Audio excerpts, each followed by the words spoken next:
Pamilin. Mahalin at pakaingatan ang bawat ibinabahagi ko sa YouTube channel na ito. Ang kapangyarihang nakapaloob dito ay lubhang mahiwaga. Gamitin lamang sa kabutihan at pagganap ng kalooban ng Diyos, maging huwaran at laging isapuso't isip ang 7 layunin. Una, isabuhay ang 4 na gintong simulain: maka-Diyos, makabayan, makatao, makakalikasan. Pangalawa, isagawa ang pag-ibig sa Diyos, pananampalataya at pag-asa sa pamamagitan ng tiyaga. Ikatlo, isakatuparan ang kabutihan, katuwiran, kalinisan, katotohanan, kadalisayan, kaliwanagan at kababaan ng loob. Ikaapat, ipalaganap ang kapayapaan, pagkakaisa, pagmamahalan, pagtulong sa kapwa, pagmimisyon, paglilinis ng sarili, at pagbabago tungo sa pag-unlad. Ikalima, magkaroon ng paggagalangan, pag-uunawaan, pagmamahalan sa isa't isa bilang mga kapatid at kapwa-tao. Ika-6, maging dakila sa isip, sa salita at gawa para sa Diyos, sa bayan at tao. Ika-7, ipagtibay ang kautusan ng Diyos, tumulong sa pagpapaunlad ng bawat kapwa at tumupad sa hadikain ng Diyos sa bawat tao.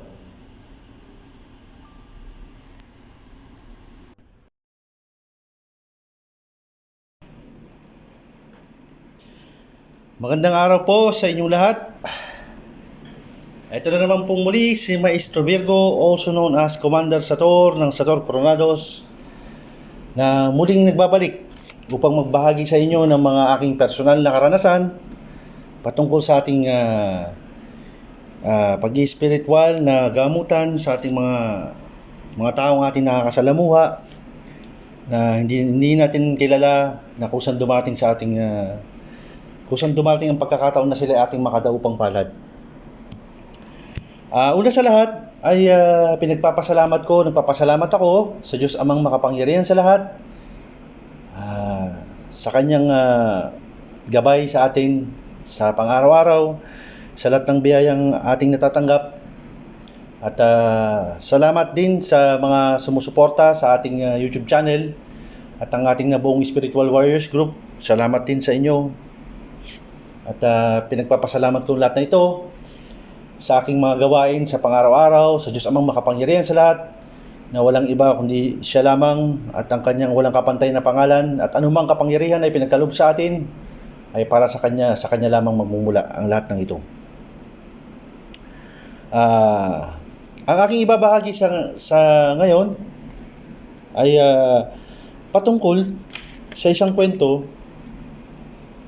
Ito ay tungkol sa isang lalaki na ating natulungan din noong mga panahon na siya ay ating nakadaupang palad, nung siya ay nangangailangan ng tulong patungkol sa kanyang mata.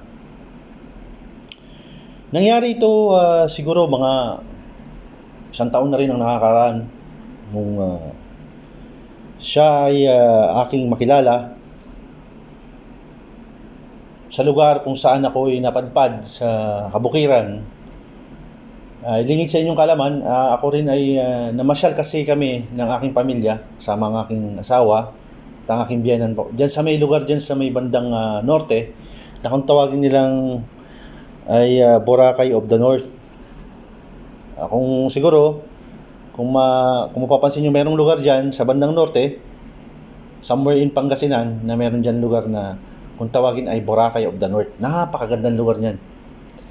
May mga white sand dyan na pwede kang maligo, kung ano man.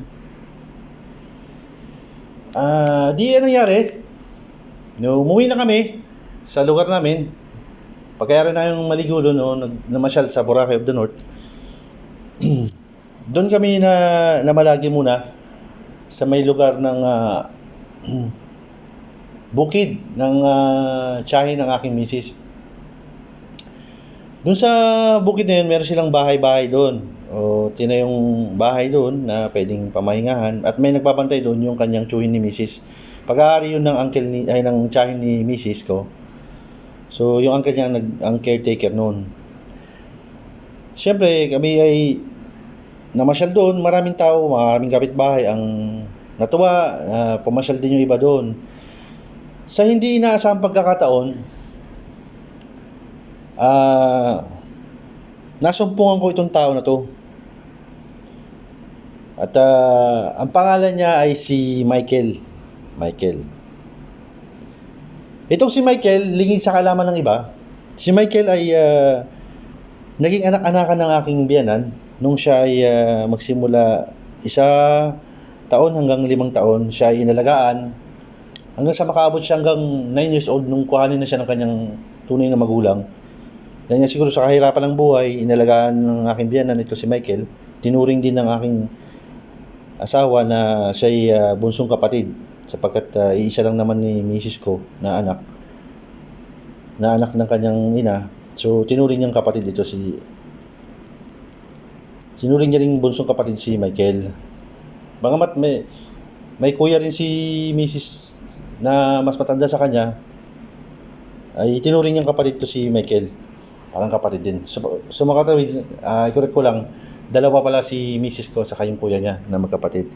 Tinuring niya rin kapatid si Michael. Yun. Sa pagkakataon na yun, nakita ko itong Michael na to. Pinakilala sa akin ng aking biyanan. Sabi niya ganyan, si Michael nga pala. Napansin ko dun kay Michael, dun sa tao na yun, ang edad niya nasa 25 hanggang 27, para mga ganyan. Bata pa, 24, nasa ganun. Tinitignan ko siya. Sabi ko, ikaw pala si Michael. Oo kuya, sabi niya. Di masaya naman ako, nakilala ko siya, sabi ko. Tinignan ko yung tinitignan ko yung kanyang mata. May napansin ako sa mata niya. Sabi ko, bakit ganyan yung mata mo? Parang kirat yung isang mata mo, yung sa kaliwa. Saka parang medyo mapula yung mata mo. Ano nangyari diyan, kako? Sabi niya, yun nga sabi niya, matagal na daw niyang inilapit sa doktor yun. Siguro mga 1 taon na niyang iniinda yung sakit na yun. Siguro 1.5 years na iniinda niya yung sakit ng kanyang mata. Sapagkat sa pagkakaalam ng iba, nagdurugo yung kanyang mata. Yung mata niya ay lumuluha siya ng dugo on both sides ng kanyang mata. Pero ang napansin ko doon sa isang mata niya sa kaliwa, talagang kirat na talaga. Parang binubulag yung kanyang mata. Di sa makatuwid, sabi ko, anong sabi sa'yo ng doktor, ng findings sa'yo, binigyan siya ng gamot. At okay naman na nakakainom siya, kaya lang ang problema, hindi siya gumagaling. Parang lalong lumala pa yung sakit niya. Saka lalong nagkaroon ng problema. Dahil yung mata niya parang binubulag nga siya. Di yan nangyari. Sabi ko ngayon sa kanya, ilang taon mo na nga akong iniinda yan? Nasa 1 kalahating taon na daw niya iniinda hanggang sa ngayon. At yung tatay niya namatay na rin noong nakaraang taon lang. Yung tatay niya naman daw ay umihi ng dugo bago namatay. Ngayon sabi ko ganyan, kakaiba nangyayari sa inyo, no? Pwede ba kitang tignan, kako? Gusto ko lang tignan yung palad mo. Sabi ko sa kanya, tinignan ko yung palad niya. Napansin ko sa palad niya hindi pantay. Yung sa may bandang hilili, talagang yung guhit, hindi pantay. Sabi ko, Michael, ang pagkakataon na to na nakaharap mo ko ay isang tadhana na makaharap mo ko. Sapagkat ikaw ay naiispirituhan. Sabi ko sa kanya, huwag kang magtaka kung bakit nakarating ka dito. Hindi lang dahil sa makita mo si mama, sabi ko, at si ate mo, sabi ko, kundi pinapunta ka dito ng mga gabay upang alamin ka o gamutin ka sa iyong karamdaman na matagal mo nang iniinda. Sabi ko sa kanya, kung okay lang sa'yo, maupo ka ako saglit at titignan kita kako. Di ginawa ko, nagdebosyon ako sa sarili ko, nagpoder ako, nagpondo ako, nagbakod ako, lahat ng mga shield na ginamit ko sa aking katawan ay inayos ko sarili ko muna. Talagang nag-ipon muna ako ng karagdagang lakas at humingi ako ng tulong sa Diyos amang makapangyarihan sa lahat upang gamutin itong tao na ito na si Michael. Sa makatawid, ganun pa rin sa dati. Gumamit ako ng papel, sinulat ko mga susi, talagang kinonsagra ko ulit. Tapos, di pinahawak ko na sa kanya ngayon. Nung ipinahawak ko sa kanya yung papel, ang espiritu niya hati. Kalahati, talagang na andun pa yung espiritu niya. Kalahati, pilit, ayaw pumasok nung espiritu na nakaano niya. Ngayon, di hinawakan niya yung papel. Anong pakiramdam mo ako? Sabi niya inorasyonan ko siya. Sabi niya, ang init ng katawan ko. Sabi niya, umiinit yung katawan niya. Talagang, iba daw, iba. Para siyang, yung katawan niya talagang parang pinigilan. Pero, sa akin pakiwari talaga, nangungusap na sa akin yung elemento, yung engkanto na may gawa nun. Nangungusap sa akin ikatlong mata. Na nagsasabi siya, may dahilan kung bakit nangyari sa kanila yon.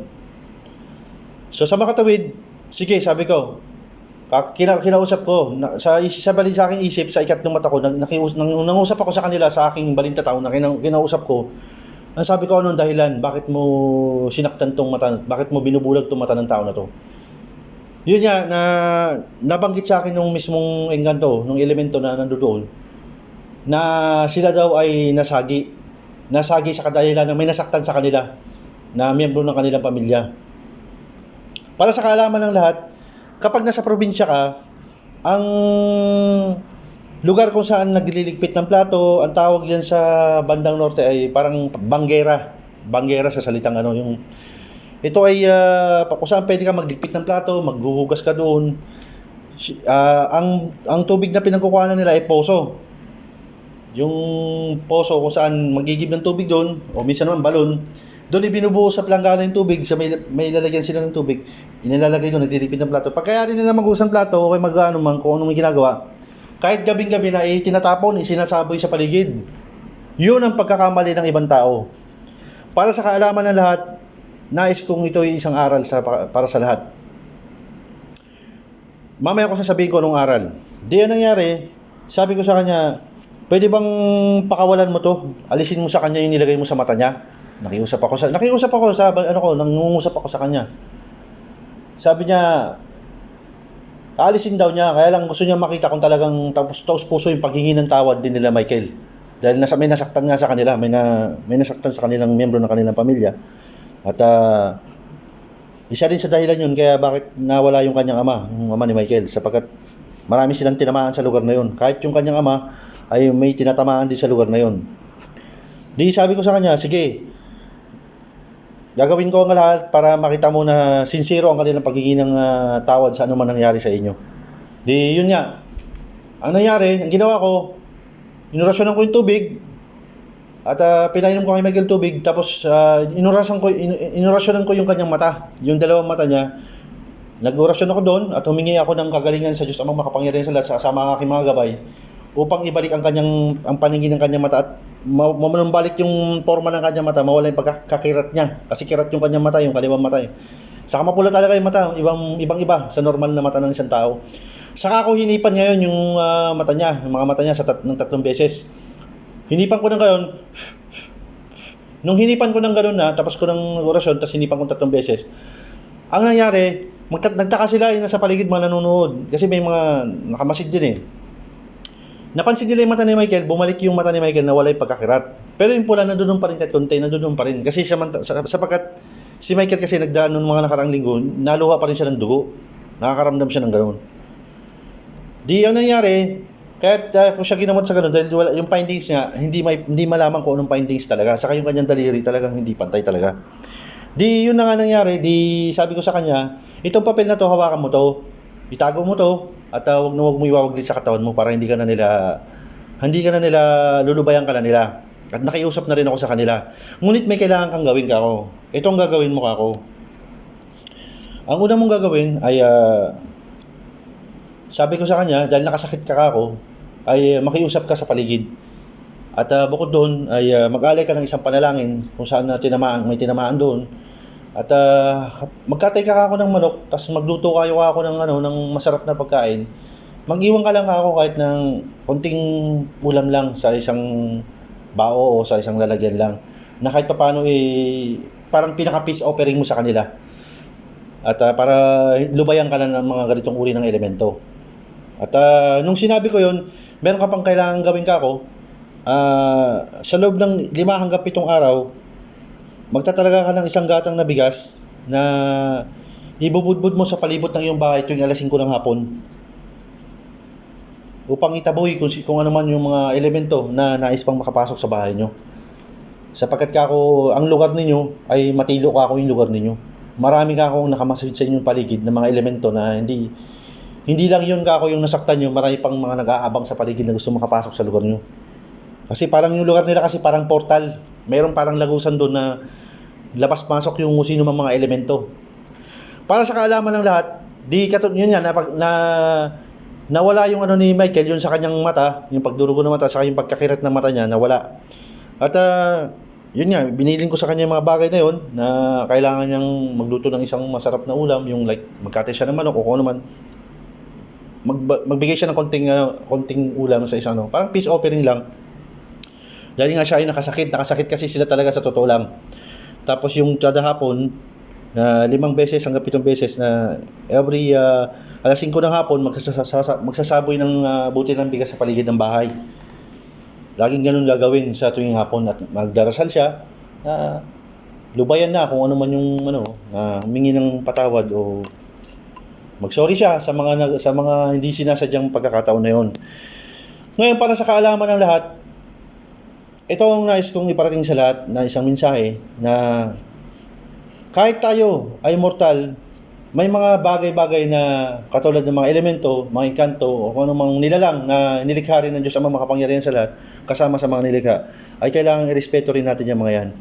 Sila rin ay may buhay, may sarili rin silang buhay na dapat nating irespeto. At isang paalala ko lang sa lahat, at isang nagbibigay ako sa inyo ng konting dapat yung gawin kung sakaling mapapunta kayo sa isang lugar na hindi nyo naman alam kung ano man, pwede kayong magtabi-tabi po o pasensya na po, makikiraan po, gumawa kayo ng mga ganong pahayag o na nakikiusap kayo na kung dadaan kayo sa isang lugar, matilong lugar o kung ano man. At saka iwasan nyo hanggat maaari, lalo na sa gabi, na yung magtatapong kayo ng tubig kung saan-saan lang o kung ano man, hindi nyo alam, baka may tinatamahan kayo dyan. Irespeto nyo ang mga ibang nilalang din. Dahil katulad natin, nirespeto rin natin sila. Ngunit kapag pinasok mo ang kanilang boundary sa pagitan ng natin at sa ang kanilang buhay, ay may kaakibat na hindi magandang mangyayari sa bawat isa sa atin. Kaya nga nire-recommend ako para sa lahat na maging rin kayo. Maging aware kayo sa lahat ng mga bagay na katulad ng mga ganyan. Dahil hindi nyo alam ang kakayahan ng mga yan. May mga lakas at pwersa din yung mga yan na kaya makapanakit. Saka hindi naman nila sinasadya, pero natural, nasaktan sila. Siguro ang katwiran nila, gaganti sila pag sila ay minasaktan sa miyembro ng kanilang pamilya. At iwasan nyo rin mga pagputol-putol ng mga punong kahoy. Isa rin yan sa dahilan. Yan ay kikwento ko rin, may dahilan din yan tungkol sa aking biyanan na naputol yung punong kahoy. Saka ko ikikwento sa mga susunod na kung anong pangyayari na yun. Ikikwento ko rin yung bagay na yan. At saka, para sa kaalaman na lahat, okay na si Michael, pero bago siya umuwi, meron akong ginawa.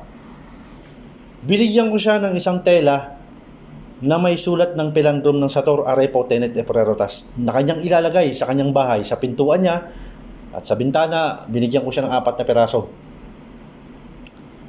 Yun ay sinulat ko sa damit na puti at kinonsagra ko. At binuhay ko yung yung mismong damit na yun. Na kahit sino mang elemento o kung ano man, ay hindi basta-basta makakapasok sa kanyang bahay. Ginawa ko yung bagay na yun dahil nalaman ko nga na ang misis din ni Michael ay buntis. At nakakaamoy ako nakakaramdam ako ng kakaiba na may something na gustong pumasok sa bahay nila na talagang nakakaramdam ako na may aswang na gustong umano sa kanyang misis. Nakakaramdam ako ng mga ganun. At alam ko yung bagay na yun, yung dahilan na yun na magpagkikita namin ay may dahilan yun, nakatadahan na yun. At yung mga tela na ginawa ko na yun ay binigay ko sa kanya. Dahil siya ay umaalis sa trabaho, kailangan naiiwan ko yung misis sa kanilang bahay, natural lamang na proteksyonan niya ang kanyang pamilya. Naitatali yun sa mismong bintana, sa pituan, basta kung saan man na pwede niya ilagay yun. Yun ay nakonsagra ko na yung tela na yun. At pag dumating ang time na yun na talagang kakailanganin niya yung mga yun, pwede niyang tanggalin yun. At pwede niyang iano sa baso, sa tubig o kung ano man na pwede niyang gamitin, ipainom ko kung kanino man. Kasi sapagkat in-extend ko ang kapangyarihan ng Sator Coronado sa ganung pagkakataon. Mahalaga na malaman ninyo ang respeto. Respeto sa bawat isa. Katulad natin, respeto sa bawat tao at respeto din sa kalikasan at sa anumang nilalang na hindi natin nakikita. Palagi tayo makikisuyo, na makikiraan, makikitabi-tabi po o kung saan pupunta ka sa lugar na matitilong lugar. Pag sinabing matilong lugar, yung lugar na talagang iba ang magiging pakiramdam mo sa lugar na yan, parang may kakaiba. Kaya nire-recommend ko yan. Kaya minsan sa matatanda tawag nila nabati o nabati-bati o nakasagi. Kaya hanggat maaari para hindi kayo makakabati o na makasagi sa anumang mga elemento kung ano man, ay gawin nyo yung mga ganun. Wala namang mawawala sa inyo, sabihin nyo lang na makikidaan po ano. Respeto lang. Sapagkat may mga bagay na hindi natin nakikita, na hindi pangkaraniwan sa mga normal na tao sa paningin ng mga tao. At isang paalala lang, irespeto natin ang kalikasan at ang mga tao, ang mga elemento na nasa ating paligid. Katulad din ng respeto natin sa ating sarili. Katulad din ng respeto natin sa ating kapwa. Mahalaga na malaman nyo yung mga bagay na yun, na huwag tayong basta-basta papasok sa isang lugar na kung ano man o magsasaboy kung ano man ng mga bagay-bagay na ganyan na hindi natin alam, matatamaan natin sila. Yan ay isang paalala para sa lahat na katulad ni Michael na nagkaroon ng ganong uri ng sakit na halos bulagin ng kanyang mata ay isang paalala lang na dapat taus-puso din sa ating sarili ang paghingi ng tawad sa anumang klase ng uri ng elemento kung ano man na tayo ay nakikiusap, mag-ano tayo ng peace offering o kung ano na makita nila na bukal sa ating loob ang paghingi ng pasensya sa anumang ating nagawa. At lahat tayo ay pantay-pantay sa paningin ng Diyos amang makapangyarihan sa lahat. At nakita ko na okay naman na si Michael, nakapagtrabaho na siya at bumalik na rin yung kanyang mata. Salamat sa Panginoon Diyos sa mga makapangyarihan sa lahat at sa mga gabay natin na nakaalalay sa atin palagi. At si Michael ay naibalik ang kanyang normal na pamumuhay. Sapagkat alam nyo ba kung bakit naibalik ang kanyang normal na pamumuhay pagtatrabaho? Nakakaapekto sa kanyang trabaho yun, hindi siya nakakapasok.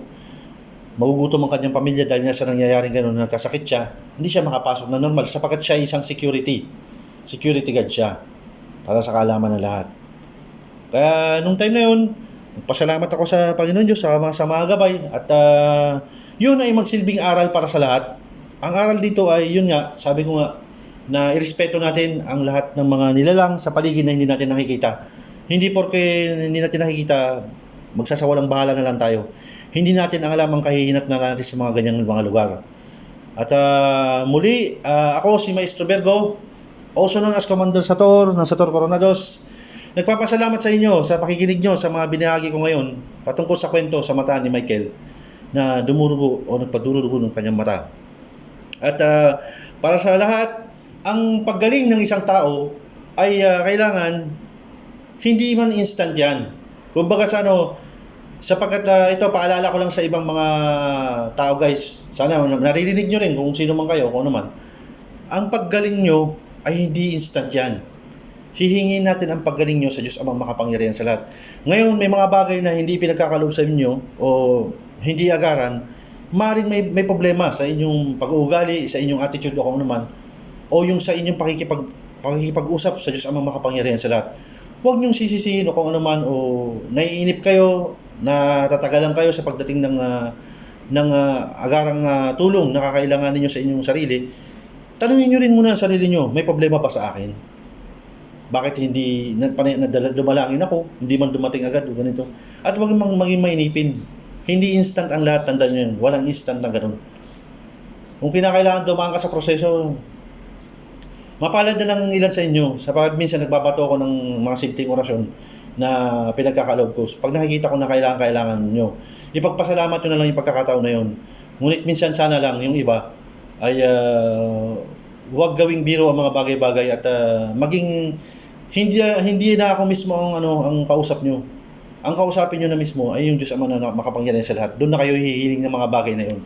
Kung naiinip kayo, hindi nyo yung sagot agad, maaaring may konti kayong kakulangan sa inyong pakikipag-usap sa Diyos Ama makapangyarihan sa lahat. Siya ang magbibigay sa inyong kasagutan sa bawat inyong katanungan sa inyong sarili.